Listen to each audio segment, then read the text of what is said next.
Good afternoon, everyone. So I bought this cool thing. This is a radiation detector.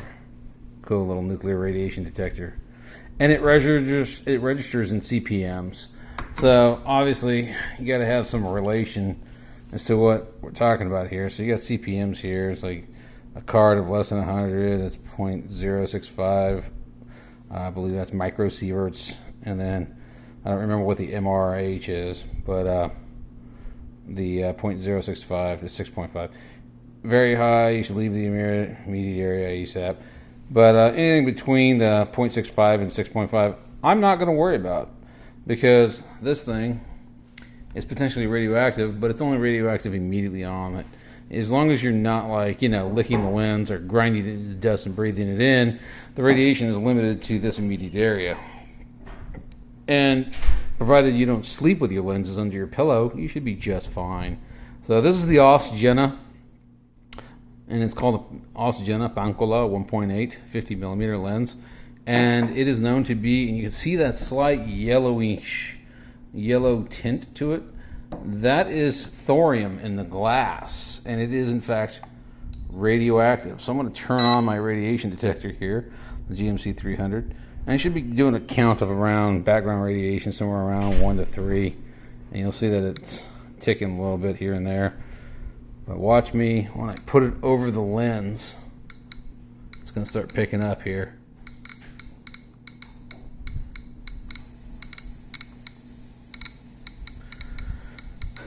You can see it'll start climbing pretty significantly here and rather fast.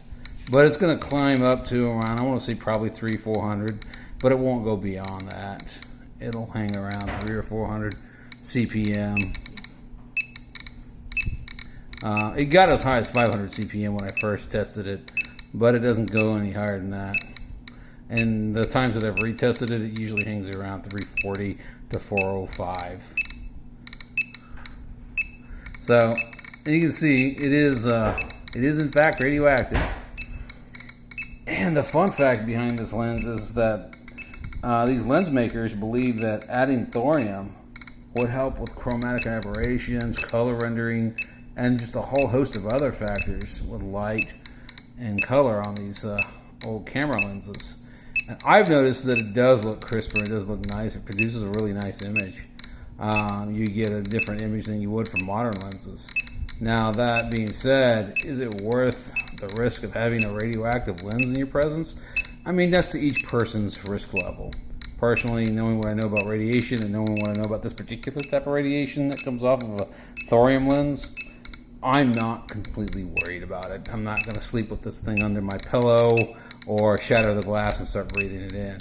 That's about the only time this would be potentially dangerous, is if you shattered it and you had glass fragments or particulate matter that you could breathe in from the thorium laden glass. So contamination. Now, if this was broken, then you'd have to dispose of it properly. If the lens any of these lens elements inside this lens shattered, you would have to dispose of it properly. You can't just throw this in your trash can and call it good. That's not appropriate. But as you can see, it's getting up to around 300. But it's taking a little while to get up past 300. It's 279, 276. But I just wanted to share that. It's a fascinating little thing about radioactive lenses.